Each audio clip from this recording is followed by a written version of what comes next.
Kemudian selanjutnya yaitu model perencanaan pengajaran yang disampaikan atau yang dikemukakan oleh Dick and Carey.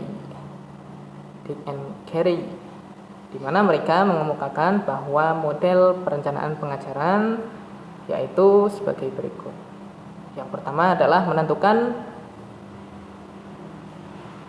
kebutuhan dan tujuan umum, di mana seorang guru tentunya harus mengetahui kebutuhan siswanya akan materi-materi yang belum disampaikan.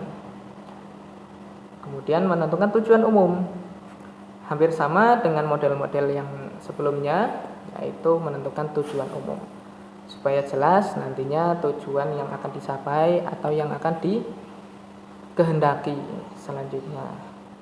Kemudian ada menentukan tujuan pembelajaran khusus atau materi khusus. Nah, di sini seorang guru diharapkan lebih teliti dalam memberikan materi supaya tercapai tujuan khusus ini. Dimaksudkan untuk mengetahui batasan-batasan materinya. Kemudian setelah mengetahui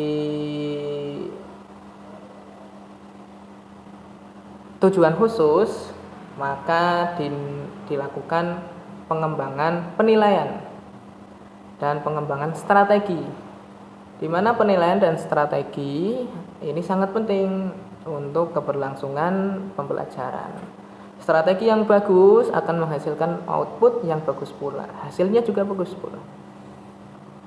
Dan penilaian yang jeli akan menghasilkan hasil yang jeli pula, yang punya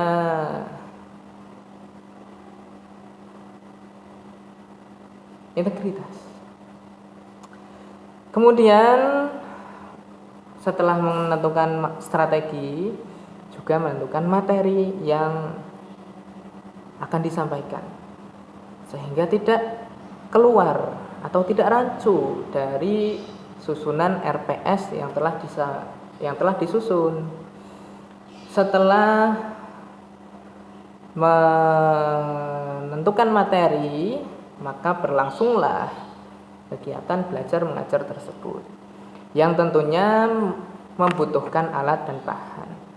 Ini tidak berbeda dengan model-model pembelajaran atau pengajaran sebelumnya.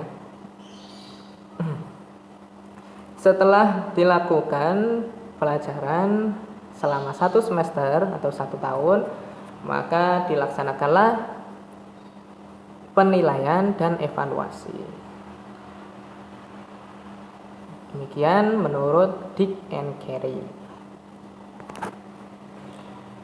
Kemudian model perencanaan pembelajaran selanjutnya yaitu model yang diusulkan oleh Kementerian Pendidikan dan Kebudayaan Republik Indonesia,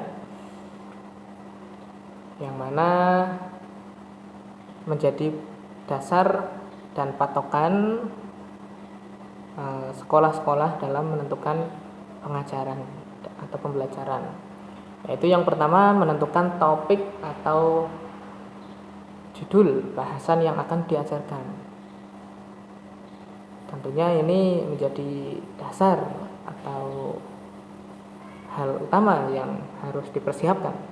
Kemudian mengetahui situasi permulaan. Kemudian selanjutnya mengetahui tujuan dari pembelajaran tersebut, sehingga jelas nanti tujuan materi ini itu tujuannya untuk apa dan apa saja kekurangannya dalam mencapai tujuan tersebut.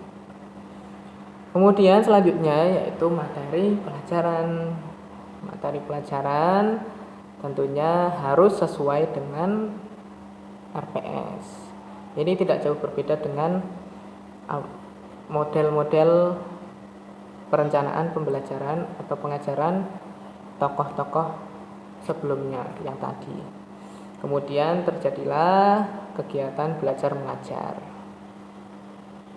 Nah, kegiatan belajar mengajar ini tentunya membutuhkan alat dan bahan. Alat dan bahan bisa dari dalam sekolah atau dari luar sekolah. Kemudian tentunya setelah melakukan kegiatan selama 1 semester, dilaksanakanlah penilaian dan evaluasi. Ini tidak jauh berbeda dari apa yang diusulkan atau dikemukakan oleh tokoh-tokoh sebelumnya, baik itu Glasser atau Kemp atau Dick and Carey atau yang lain. Tidak jauh berbeda. Jadi dari pembahasan yang tadi, maka bisa disimpulkan bahwa pengajaran atau model pengajaran atau perencanaan pengajaran yaitu meliputi yang pertama tujuan, kemudian yang kedua materi, kemudian yang ketiga alat dan bahan, kemudian yang keempat adalah evaluasi, penilaian dan evaluasi.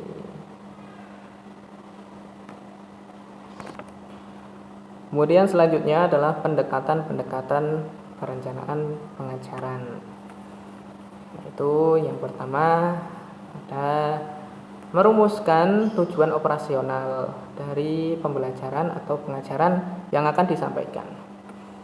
Kemudian melakukan kajian atau kegiatan belajar mengajar.